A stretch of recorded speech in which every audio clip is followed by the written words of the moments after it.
Nah begitu kita menjelang maghrib, kan kayu bakar udah kita susun persegi ya. Jadi ini kan begini nih, dasar terus kita susun begini, gini. Kita udah susun rapi, kita bakar, nyala. Tiba-tiba baby lari dari dalam tenda. Dia keluar tenda sambil teriak-teriak, "Mama, adik, aku ikut." Itu posisi dia langsung lari. Langsung lari di depan kita. Nah posisi gue lagi ngopi kan kaget. Terus si Jakun langsung teriak dari dalam tenda, "Tos, tos si baby tos," gitu. Gue sama Edros langsung ngejar. Itu langsung ketangkep.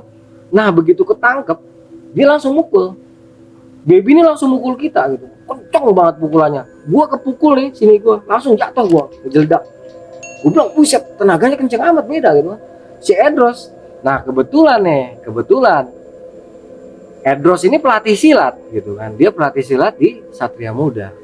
Nah gue murid dari perguruan silat Haji Sabeni di Tanah Abang. Jadi ketika menyadari, wah ini butuh penanganan khusus gitu kan, karena kita punya keterampilan masing-masing. Gue punya pegangan luar, dalam artian punya apa istilah, kita punya mainan. Si Edros juga punya mainan kan. Jadi ketika kita diserang lagi sama si baby, kita langsung tangkep dong. Kita namanya kita punya jurus-jurus gitu kan, tak tangkep. Kita kunci nih langsung baby. Kita kunci, baby matanya udah beda. Matanya baby sudah tidak seperti mata seorang gadis normal, tidak seperti mana manusia. Matanya itu udah merah, menyala. Dan ketika gue pandang matanya baby, gue jadi inget pandangan ibu-ibu yang pagi-pagi tadi kita temuin gitu kan, yang sebelum kita tidur. Itu sorot matanya percis kayak gitu. Nah baby ini dalam posisi kayak gitu, dia nggak ada suara. Dia nggak bilang, nggak mendesis lah atau nggak teriak, enggak, dia cuma melotot ngeliatin kita, tapi posisinya kan kita kunci. Jadi kalau ngadepin orang kesurupan, lu pada bingung ya, gue kasih tips sedikit. Ini ada satu titik di mana ini dari 10 kasus 8 kasus berhasil ya. Ini lu kunci nih di sini. Ini biasanya yang berontak kayak apaan tahu juga dia akan berhenti. Cari titik paling sakit nih yang ada di sini nih. Lu pencet aja sendiri ntar. Ini ada titik di mana dipencet sedikit aja sakit banget. Nah itu lu kunci. Biasanya gerakan orang yang kesurupan itu bisa kita kontrol, bisa kita cover. Nah jadi waktu itu gue kunci ini, si Edros sebelah kiri, gue sebelah kanan, atau Edros kanan gue kiri, gue lupa. Pokoknya posisinya tangan si baby ini kita kunci. Jadi dia nggak bisa bergerak, jadi cuma bisa pelatat, lotot gitu kan. Kita bodo amat, gitu kan. Kita kunci, baru kita gotong nih si baby, kita angkat. Jadi si Edros antara kiri kanan ya, pokoknya Edros sama gue sebelah-sebelahan, kita angkat nih si baby dengan posisi tangannya sini kita kunci. Ini dari 10 kasus 8 kasus wow. Nggak semua berhasil, tapi kalau emang lu yakin, apapun yang nyurupin, iblis yang nyurupin pun sekalipun, kalau lu pencet sininya dia nggak akan bergerak, karena emang kunci di sini, sakit minta ampun. Dan biasanya malah sadar. Jadi si baby ketika gue kunci kan belum sadar. Gue waktu itu agak bingung juga, loh kok nggak sadar ini kan. Biasanya kita kunci, kita pencet begini sadar gitu kan. Udah kita bawa masuk di dalam, kita lepas kunciannya. Kita pengen tahu nih kan, kita pengen tahu nih siapa gitu. Karena memang kita biasa, waktu itu mentalitas kita memang ya waktu itu anak muda ya, masih selon-selon banget gitu ya. Jadi kita pengen tahu kan siapa sih gitu kan. Akhirnya kita lepas di kuncian. Lepas, dia ngamuk-ngamuk tapi nggak masalah, kan kita pegang belakangnya kan. Si Jakun yang megang posisi belakang, nggak, Jakun megang tangan kiri apa tangan kanan, Edros, pokoknya Edros sama Jakun sebelah-sebelahan megangin si baby. Nah posisi gue tuh adep-adepan sama si baby. Gue tatap matanya, gue tanya kan, ini siapa? Dia nggak nyaut. Gue tanya sekali lagi, gue tanya sama lu baik-baik ya, lu siapa? Saya mamahnya baby gitu dia. Bu, orang yang udah meninggal, apapun alasannya, itu nggak bisa lagi balik ke bumi ngurusin urusan yang ada di dunia. Gitu kan. Lu siapa yang benar? Dia bilang, saya mamahnya baby. Lu mau emaknya baby kayak mau bukan, gue nggak peduli. Lu siapa? Gue tanya. Akhirnya dia diam tuh. Dia diam, terus dia bilang, saya mamahnya baby mas, serius. Oke, lu mamahnya baby. Oke, gue percaya lu mau. Sekarang masalahnya apa? Begitu ditanya begitu kan, babynya pingsan. Begitu ditanya masalahnya apa gitu kan, dia pingsan. pingsan. Terus si baby sadar gitu kan. Terus sadar, begitu sadar dia bilang tadi ada mama sama adeknya gitu kan. Loh, mama sama adeknya gitu kan. Kita masih, karena kita kan baru kenal sama si baby, kita baru kenal di Bogor. Di Bogor, di depan kebun raya, kita godain, kita senggol-senggol, kita colek-colek, terus kita bawa naik gunung kan. Kita nggak tahu nih dia siapa gitu. Kita nggak tahu latar belakang keluarganya apa, pokoknya kita nggak tahu nih dia siapa. Dia tuh tanda tanya besar buat kita di saat kejadian itu. Nah, tanda tanya ini mulai terkuak setelah kita memasuki area pendakian, yaitu kejadian tadi ini. Kita mulai bertanya-tanya, nih kenapa kok ibu sama adiknya gitu. Ada apa dengan ibu dan adiknya? Kita mulai tanda tanya besar. Ketika dia sadar, kita tanya kan, Beb, nyokap gimana kabarnya? Si baby nggak mau nyautin. Adik gimana kabarnya? Tetap baby juga nggak mau nyautin. Rupanya dia masih si makhluk ini masih ada di badannya baby, tetapi tidak menunjukkan power gitu. Dia tidak berontak, dia tidak was. Pokoknya tidak menunjukkan bahwa baby itu masih ke tumpangan makhluk astral gitu kan.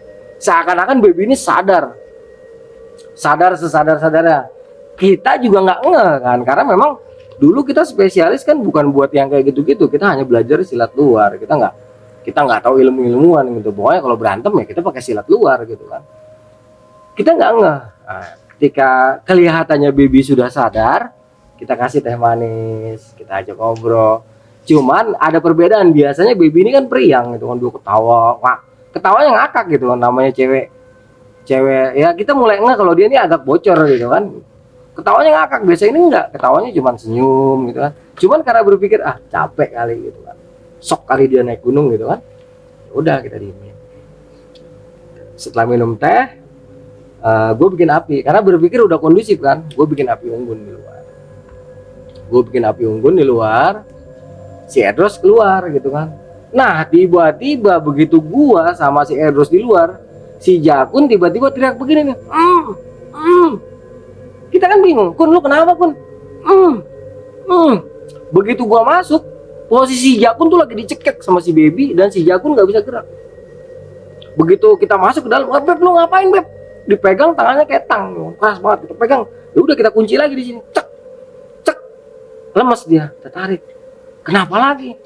Dia diam lagi. Udah posisi gitu lagi biasa. Jakun megang lagi kiri kanan. Gue tanya lagi, gue hadapin lagi. Ini siapa sih? Yang bener lu ngapain sih? Dia diem kan. Diem. Tiba-tiba gue inget nih. Tadi pagi Jakun sama baby kan kita nggak tahu lagi ngapain. Kita nggak tahu nih ada apa nih antara Jakun sama baby. Karena Jakun posisinya Indo, ganteng lah. Siapa sih nggak mau gitu kan? Cewek-cewek pasti mau lah sama dia. Emang keren, tinggi, ganteng. Nah, si baby ini cantik ya, udah pasti milihnya yang kayak gitulah gitu kan. Nah, cuman permasalahannya gue nggak tahu nih ada apa sama baby dan Jakun di saat gue sama Edros pagi-pagi tidur. Nah, terjawab nih malam ini. Ketika gue mikir ke situ, si Jakun posisinya yang gue suruh nanya. Gue suruh ngadepin baby dia. Gue pegang kiri kanan Jakun, gue suruh nanya, Kun lu tanya. Begitu Jakun ada di hadapan baby, si baby gue nyenggol Edros, lepas tangannya. Kenapa dicekek? Kan gue pengen tahu kenapa si Jakun diserang nih sama makhluk ini kan. Langsung Jakun diserang, dipukulin, baru kita tarik. Kenapa? Bangsat lu ya. Nah, mohon maaf nih, lupa. Ini dia ngomong bahasa kebun binatang langsung. Ini kalau emang harus dikat aja. Cuman gue bingung ngomongnya, penggantinya apa gitu. Emang bahasanya kayak gini gitu kan. Tapi suaranya bukan suara baby gitu kan. Suara bukan baby. Gue bilang, nah kenapa? Emang salah apa dia? Ini orang bangsat ini ngerjain anak gua, katanya. Ini anak perempuan gua satu-satunya dikerjain sama dia. Baru terus sikat. Nah, karena kita udah biasa ya megang kayak gitu, kita langsung kunci, kita pencet ini kenceng-kencengnya menggunakan tenaga. Ya mungkin kita kan juga latihan tenaga dalam sedikit ya. Jadi kita pencet kenceng-kencengnya, si baby sadar. Baby sadar, terus dia langsung pingsan. Jakun gua tarik. Kun lu ngapain? Kagak, tuh cuma dikit, palanya doang gitu kan. Wah lu parah lu, ini gunung jing, gue bilang gitu kan. Wah gila, gue kilap tapi jangan gunung kan di bawah banyak villa, gila lu, gue bilang gitu. Terus gimana tuh? Aku nggak ngerti urusannya, ini panjang urusannya, gitu kan. Ketika itu gunung nggak kayak sekarang ya. Kalau sekarang kan di gunung gede ya bisa macet jalanan. Dulu kita naik gunung gede, turun naik juga kadang-kadang cuma ketemu 2 rombongan, 3 rombongan itu paling banyak. Di puncak itu, di top itu paling 15 orang. Jadi memang masih sakral banget ketika itu gunung, beda sama sekarang. Jadi ketika lu main, gue tanya gitu, enggak, kata dia. Kita mulai terjawab nih, sosok yang memunculkan diri sebagai ibu dan anak. Cuman si Jakun tetap kekeh, dia tidak melakukan perbuatan yang sampai jauh ke sana gitu. Cuman ya ada gitu, ada. Dia bilang pokoknya ada, cuman nggak sampai jauh ke sana. Gitu kan. Gue nggak bisa sebutin apa. Gitu. Pokoknya intinya dia tidak berhubungan badan, intinya kayak gitu. Nah, tapi menimbulkan kemurkaan yang luar biasa dari anak sama ibu ini. Gitu kan. Nah, setelah itu udah jelas, baby pingsan, kan? Udah, masalah udah kelihatan, udah jelas. Gue pikir udah selesai, udah kan? Karena udah kita pencet nih, udah sadar. Ketika gue lagi ngopi lagi kan, udah si baby udah tidur, gue bertiga kan di luar, di depan api unggun. Tiba-tiba baby ngomong, bangun, terus dia ngomong sendirian kan. Yang gue heran, baby ini nggak tahu nama asli gue. Dia nggak tahu nama asli si Edros, dia nggak tahu nama asli Jakun. Tiba-tiba dengan suara seperti seorang ibu manggil nama lengkap kita semua.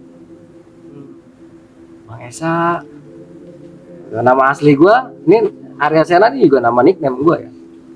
Bang Esa, Bang Ronald, Bang Denny, tolong dong masuk. Kaget kita, dari mana orang gue kagak pernah ngasih tahu nama asli gue. Masuk kita ke dalam.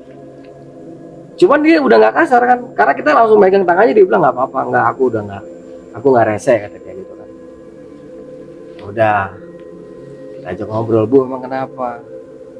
Aduh Bang Esa, kok kalian tega sih gitu kan. Ya gue mohon maaf, gue di mobil juga sempet ngerjain, tangan gue sempet usil sama si baby gitu kan. Si Edros juga di mobil tangannya sempet usil gitu kan.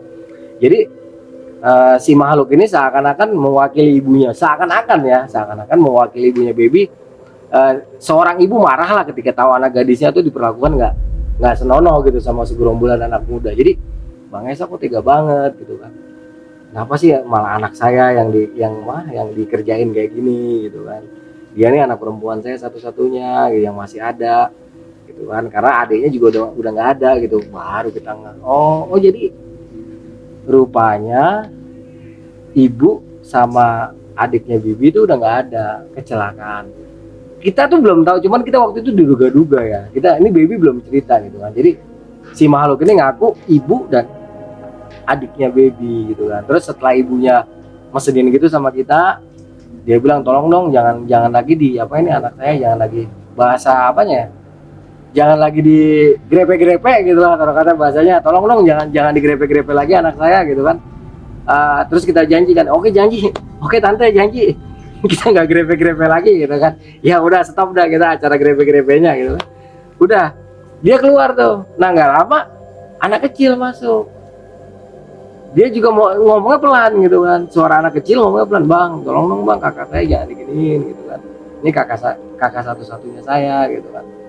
Nah gue sendiri waktu itu, iya dek, udah kita janji kita nggak apa-apain kakakmu. Kita anterin balik sampai tempat kita ketemu. Kemarin gue ketemunya di depan kebun raya ya, besok gue balikin sampai situ, awas kalau nyari-nyari lagi. Gue soalnya ketemunya di situ bilang. Nah, adiknya bilang iya bang, yang penting dibalikin gitu kan. Ya udah, aman, baby sadar gitu kan. Sadar, babynya nangis, dia kangen sama ibu bapaknya, sama ibu dan adiknya kan gitu. Barulah di sini kita terkuak nih bahwa ibu dan adiknya meninggal dalam kecelakaan motor gitu. Bapaknya nggak apa-apa, selamat. Tapi ibu sama adiknya meninggal, jadi motornya ditabrak mobil dari belakang gitu. Ibu sama adiknya meninggal, sedangkan bapaknya ada tapi sekarang nggak tahu di mana gitu kan. Nah si baby cerita tuh sambil nangis. Nah malam itu kita aman sampai jam 3 pagi. Urusan dengan dua makhluk tadi selesai, tapi urusan dengan makhluk cewek-cewek cantik yang sebelumnya kita temuin itu justru baru dimulai. Ini ada dua versi gitu. Jadi setelah sama dua makhluk ini kita selesai, si cewek-cewek yang cantik-cantik ini datang pagi-pagi sekitar jam 3 itu lain auranya bang.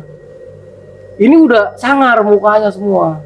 Yang tadinya enak dilihat, ya kalau untuk looking pandangan itu masih enak dilihat, tapi aura mereka udah beda. Karena apa? Mereka sekarang udah menimbulkan angin. Jadi tenda itu udah gebek-gebek gitu kan. Jadi mereka tuh seperti marah juga gitu kan. Seperti marah juga, dia ngelilingin tenda kita, itu keluar masuk, jadi kelebat-kelebet nggak karu-karuan, dan kita mulai kontak sama mereka. Nah di sini Jakun lagi yang kena. Ini Jakun posisinya di dalam tenda diseret keluar, nggak ada apa-apa, tapi dia posisinya kayak orang diseret gini. Gitu kan, ketarik, dia bilang tos terus, langsung terpegang lagi, ada apa lagi nih? Nggak taunya makhluk-makhluk si cewek-cewek ini gitu kan, dia nggak seneng sama si Jakun gitu. Ini orang secepatnya suruh pergi dari sini gitu kan. Itu karena sebelumnya kita ngelihat betul, jadi kelihatan ketika mereka bilang nih orang jangan di sini lagi, suruh keluar gitu kan. Nah langsung gue bilang, oke deh mbak, saya bilang gitu kan. Gue sama Edros ngomong, oke deh mbak, saya minta maaf, ini teman saya salah, tolong dimaafin, jangan kayak gini gitu kan. Awalnya mereka nggak mau gitu bang, tapi karena kita juga waktu itu nggak ada takut-takutnya sama mereka, ya waktu itu lagi berani-beraninya gitu kan. Gue bilang ya udah kalau lu mau ngajak perang deh, gue bilang kayak gitu. Kita akhirnya cabut golok, bang, bener-bener cabut golok. Akhirnya gue bacok-bacokin itu.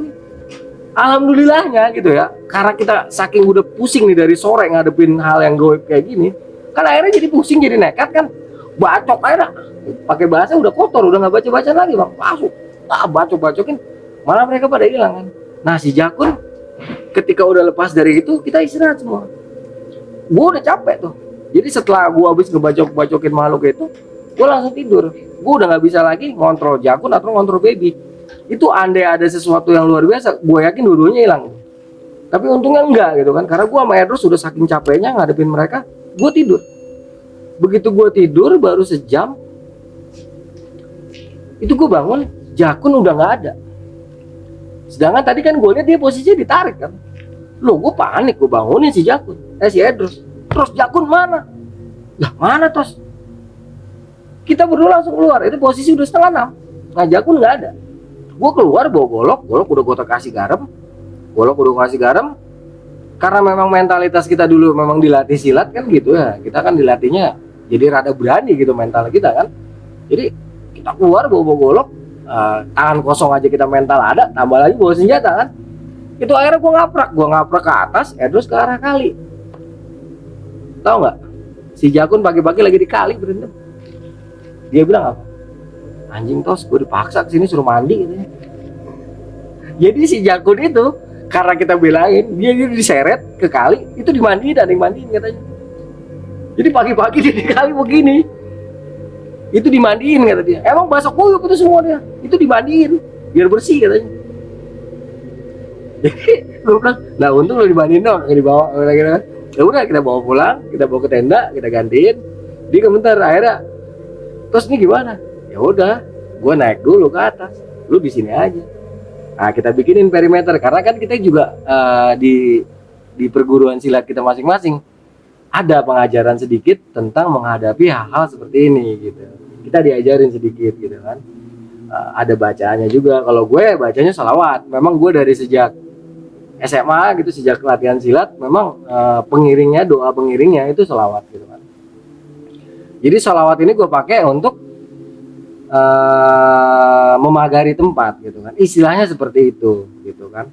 Jadi setelah kita berselawat, kita yakin sepenuhnya kepada Allah Subhanahu wa taala, kita yakin sepenuhnya kepada Rasulullah akan memberikan syafaatnya kepada kita gitu kan. Jadi karena keyakinan kita terhadap Allah dan Rasulnya, kita menggunakan media apapun sudah bukan masalah lagi buat kita, karena bukan medianya yang hebat tuh. Intinya gini, diajarin sama guru-guru gue gitu ya, yang hebat itu bukan garamnya, bukan goloknya, ya, bukan pistolnya, bukan segala macam, bukan benda-benda yang ada di dunia, bukan. Tapi yang hebat adalah Allah dan Rasulnya. Nah itu yang gue pakai. Jadi ketika gue menggunakan media garam untuk bikin pagar, keyakinan kita full bukan di garam. Garam ini hanya media. Keyakinan kita full bahwa Allah itu menciptakan segala sesuatu itu selalu ada fungsinya. Tidaklah Allah menciptakan sesuatu itu tanpa fungsi, tanpa kebaikan gitu kan. Pokoknya selalu ada fungsinya. Kita keyakinan kita kayak gitu. Nah fungsinya garam itu, filosofisnya garam itu kan dia ada di tempat yang paling luas. Apapun yang masuk ke samudra kan netral. Apapun yang masuk ke samudra tuh dia jadi asin. Nggak akan jadi samudra itu nggak ada yang tawar gara-gara kemasukan air walaupun hujan 7 hari 7 malam tetap aja air laut asin gitu kan. Nah, filosofis garam yang kita pakai, tetapi keyakinan kita full 100%, 1000, 1.000.000% itu hanya kepada Allah dan Rasulnya. Jadi media garam itu buat kita hanya sebagai karena kita kan memang garam itu diciptakan gitu kan, jadi hanya sebagai media aja. Tapi kita sambil berselawat. Ya, jadi garam itu gue pagerin di sekeliling tenda itu sampai 7 lapis. Gue bilang sama Jakun, bukan garamnya, bukan golok yang gue tinggal di sini, gue tancepin ke tanah, udah gue isi selawat, gue kasih garam, bukan. Itu gue yakin ada perlindungan dari Allah. Walaupun kita kemarin tuh gila-gilaan kayak kita salah, ya kita ngerjain anak orang. Tapi kalau kita secepat kilat berbalik arah, kita full yakin kepada Allah, masalah diterima atau enggak nih permintaan kita nomor 2 miliar, pokoknya nomor belakangan. Yang penting sekarang kita cepat-cepat berbalik arah dulu, berpandangan baik, segera beristighfar, yakin nggak akan ada apa-apa lagi. Akhirnya si Jakun mau ditinggal tuh. Gua naik ke Gunung Gede sama Edros. Jadi pagi-pagi itu setelah gue briefing Jakun sama Edros, Jakun gue bilangin, Kun, ingat pelajaran semalam, ini bukan masalah emaknya baby atau adiknya baby datang kemari. Menurut menurut pelajaran yang gue terima, bahwa orang yang sudah meninggal itu dia nggak bisa balik lagi ke dunia. Ya itu menurut ajaran, tapi bisa aja terjadi kalau Allah berkehendak. Karena ini kan situasinya beda gitu kan. Kita kan nggak tahu, karena Allah yang maha tahu, Allah yang maha kuasa. Aturan boleh dibikin sama Allah, dan Allah juga yang punya aturan. Mau aturan itu dirubah sama Allah ya urusan Allah gitu kan. Kita kan nggak ngerti. Maka gue bilang, Kun, pokoknya nih baby jangan lu colek-colek, jangan lu apa-apain lagi. Kalau lu apa-apain lagi, gue nggak ngerti urusannya kayak gimana. Lu yang nanggung, gue nggak mau tahu. Akhirnya si Jakun, terus si baby juga kita bilangin, Beb kamu juga jangan nempel Jakun terus. Ya wajar kalau Jakun hilap gitu kan. Dia cantik. ya rugi nggak diembat kan gitu. Ya udah, pagi itu setelah kita kasih ujangan sama Jakun, gue jadi so tua waktu itu ya. Gue jadi so tua berdua sama Edros, kebetulan lebih tua juga dari Jakun gitu kan. Kita tinggal, pokoknya intinya gini, baby jangan godain Jakun, terus Jakun juga nggak boleh hilap. Gimana caranya gue nggak mau tahu gitu kan. Soalnya dari kemarin tuh urusannya udah horor banget gitu kan. Jakun sama baby nyanggupin. Gue bilang juga kan, terserah lo ya, kalau ada apa-apa urusan lo, soalnya nggak ada gue sama Edros gitu kan. Udah, kita tinggal, kita naik ke Gede. Waktu itu gue cuman bawa depek, isinya beras, isinya tuh nasi yang udah kita masak ya, sama mie goreng. Terus kita bawa air sebotol sama nutrisari. Itu dari situ sampai ke Surya Kencana itu, karena waktu itu gue umur masih 17 tahun ya, masih 17 tahun umur gue. Itu cuma 3 jam, nggak nyampe 3 jam kita udah sampai Surken. Kita udah di Surken, santai di Surken. Di Surken itu kita doang berdua, Bang. Nggak ada siapa-siapa lagi nih, Bang, di Surken. Cuman kita berdua. Di Surken begitu kita baru jalan, kabutnya tebel, Bang. Kabut tebal banget. Cuman ya udah tanggung, udah sampai alun-alun timur kan. Ya udah terus deh. Nah, kalau gue dari dulu memang biasa selawat gitu kan. Karena ada kejadian kayak gitu gue langsung selawatan. Ya salamun ala Muhammadin fil alamin ya sayyidi ya Rasulullah, salamun ala Muhammadin fil alamin ya sayyidi ya Rasulullah. Itu biasa gue baca kayak gitu. Gue baca itu gue sambil jalan, gue nggak pikirin itu kabut pekat itu gue nggak pikirin. Nah kabut ini nanti setelah kita dari puncak itu ada sesuatu ya. Jadi sinyalemen ini kembali kita abaikan, karena kita berpikir loh udah sampai alun-alun timur gitu kan. Udah kita jalan, sinyalemen ini kita abaikan, kita cuek jalan, Pak. Dari timur ke barat itu sekitar 20 menit kan, 20 sampai 30 menit. Sampai di barat kita istirahat sebentar, gua bikin kopi dulu. Enggak, kita cuma ngambil air, terus kita hajar lagi ke puncak. Dari barat ke puncak itu sekitar 15 menit sampai 20 menit lah. Di puncak baru kita bikin kopi. Nah, di seberang ini mulai kedengeran suara woi, gitu kan, suara orang gitu kan. Tapi kita sautin woi, mereka tetap nggak datang gitu kan. Jadi di sana teriak, di sini teriak, tapi nggak ada wujudnya gitu kan. Ya udah, karena udah setengah jam lebih kita di atas, di sana teriak, di sini teriak, nggak ada wujudnya, kan kita juga harus ngubur waktu kan. Karena Jakun sama Baby kan di bawah, jadi jangan sampai kita turun ke sorean gitu. Dah, karena mereka kita tungguin nggak muncul-muncul, kita turun Bang, turun santai. Nah, di timur nih ada wacana Bang, ada wacana untuk metik bunga Edelweiss. Jadi ketika di timur, posisi gue tuh waktu itu lagi PUB, lagi pup. Edros nungguin gitu kan. Nah setelah gue selesai pup, Edros ada wacana gitu, petik bunga ya lah, petik bunga gitu kan. Gue bilang, ngapain sih gitu kan, ntar kan kita bolak-balik lagi. Enggak, petik aja gitu. Gue sebenarnya ragu karena situasinya kabutnya ini beda gitu. Bukan gue suatu saat gue akan tahu kabut itu namanya kabut apa. Ketika itu gue belum paham bahwa ini kabut cukup berbahaya buat keselamatan kita. Karena begitu gue inget-inget dengan beberapa kejadian berantai selanjutnya ke depan, ternyata kalau kabut itu datang itu satu ya, angin bertiup tapi nggak terasa ke kulit. Terus nggak ada suara daun bergesek sama daun. Jadi suasana itu walaupun semua bergerak, angin ada tapi nggak ada suaranya, alias hening. Nah saat itu gue agak deg-degan dengan keadaan itu. Karena apa? Alun-alun Surya Kencana, alun-alun timur itu dinginnya minta ampun saat itu. Tapi kenapa rasanya nggak dingin gitu kan? Gue mulai curiga nih. Nah si Edros bilang udah petik aja.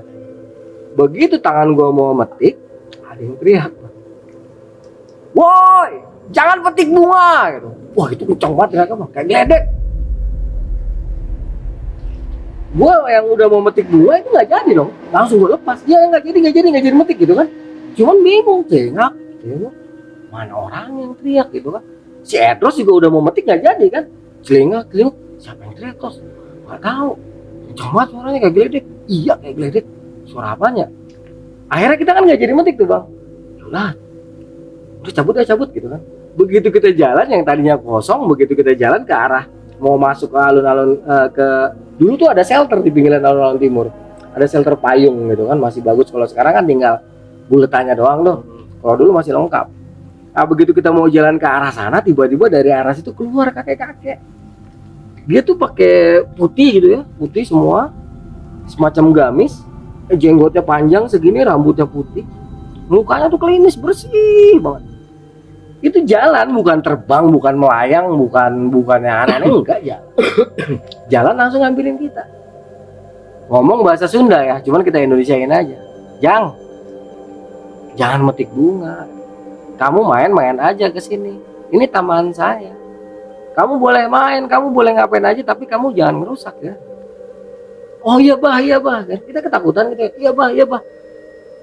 Itu berkarisma banget gitu. Gue biasanya nggak takut sama gitu-gituan. Beneran gue nggak takut, cuek gue. Tapi ngelihat orang itu gue sampai gemeter. Karena karismanya luar biasa. Iya bah, kan kita nunduk gini kan. Iya bah. Begitu begini kagak ada manusianya. Lah dengkul lemes banget. Habis lemes minum air, langsung gue bilang sama Edros, kabur lah. Langsung kita lari karena kita memang dulu latihan silat, jadi gerakan kita kan lincah ya. Yuk tok, bayangin. Dari Surken sampai ke lokasi itu berapa? 25 menit. Saking gue nggak berhenti lari.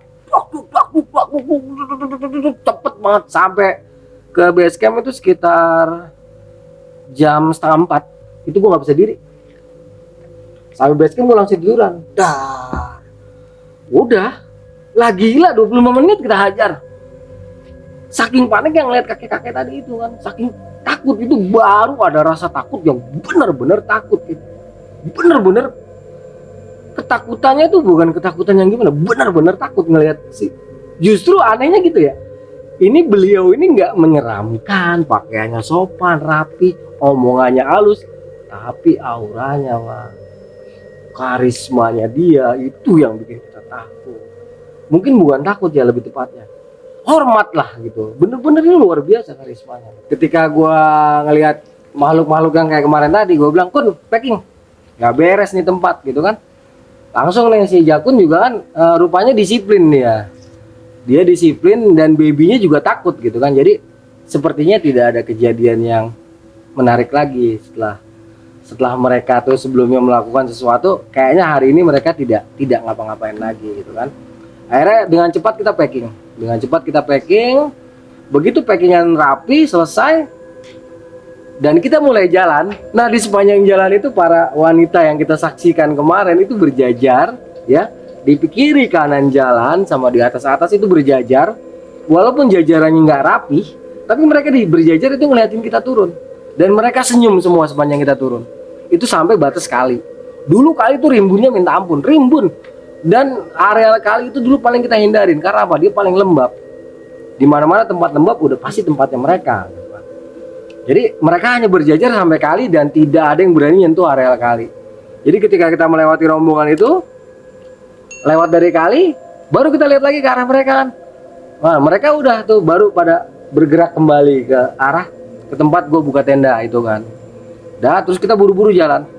Buru-buru jalan. Alhamdulillah sepanjang jalan turun nih udah nggak ada apa-apa. Ya kita jalan, akhirnya kita ketemu aspal, kita jalan kaki sampai di aspal, kita istirahat sebentar, terus kita jalan. Rencananya malam itu juga mau ke Masjid Raya Cipanas, tapi udah nggak sanggup rupanya kan, karena diforsir kan. Gue begitu turun dari puncak dari Surakencana kan gue diforsir tenaga gue karena melihat sosok kakek-kakek tadi. Jadi di tengah jalan ada pos ronda, kita istirahat di situ dan kita tidur sampai pagi. Besok paginya Baby cerita baru semuanya. Dia cerita, dia tuh ngerasanya didatengin sama ibunya, sama adeknya, diajak jalan-jalan gitu kan. Terus ibunya dalam mimpi itu dia ngerasa ibunya tuh nggak seneng sama si temen gue si Jakun gitu. Sama adeknya juga ngomong, itu jangan deket cowok itu nggak bener gitu kan. Ini menurut Baby dalam mimpinya gitu. Jadi adik sama ibunya dalam mimpinya marah-marah sama si Jakun. Nah si Jakun mesem-mesem aja denger ya gitu kan, dalam hati ya lu yang ngarep banyak wajar lah lu. Lu kan yang ngarep banyak wajar lu dimusuhin, kalau kita mah kagak dikit gitu. Kita mah dikit doang ya. Ya udah, setelah kita ngobrol-ngobrol di pos ronda, akhirnya kita naik angkot kita ke Cipanas. Terus dari Cipanas kita naik mobil ke Bogor. Di stasiun, di terminal Bogor sampai stasiun baru kita pisah sama Baby. Dan sampai detik ini gue nggak pernah ketemu lagi sama si Baby. Baby, kalau lu nonton ini, maafin kita orang ya. Salam dari gue, Arya Sena. Tadi yang waktu si Jakun dimandikan itu karena si makhluk-makhluk yang rame itu tuh mau maksudnya mensucikan atau gimana itu? Nah, jadi si Jakun itu ngerasa dia ditarik dan diarahkan ke kali. Jadi sepertinya memang makhluk-makhluk itu pengen mandiin si Jakun gitu kan, karena menurut pengakuan Jakun kan dia nggak melakukan apa-apa, nggak sampai berhubungan badan. Memang sepertinya betul. Soalnya kalau dia sampai berhubungan badan, gua rasa dia lewat, gua rasa dia diambil gitu. Tapi karena mungkin nggak sampai sejauh itu ya, jadi hanya dimandiin aja gitu. Jadi menurut pengakuan Jakun dia dibangunin, dituntun, ditarik jadinya. Dia nggak mau nih, posisinya nggak mau tapi ditarik. Akhirnya dia pasrah kan, si Jakun itu akhirnya pasrah ngikutin. Terus dicelupin ke kali, dia ngikutin aja. Justru kata dia begitu gua nggak ngelawan malah enak kata dia gitu kan. Nah posisi dia tuh kayak dikeramasin gitu. Mungkin dia buang tai macan kali, gua nggak ngerti ya.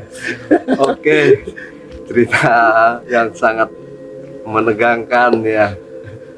Seru dengan pembawaan dari Bang Sena yang sangat lugas. Telah kita dengarkan bersama-sama tadi. Itu aja mungkin Bang ya yang dapat diceritakan kepada para pecinta misteri dimanapun berada. Nah, JPKers, itulah tadi cerita mistis yang dibawakan oleh Bang Arya Sena. Merinding, menegangkan, siapapun yang mendengarnya.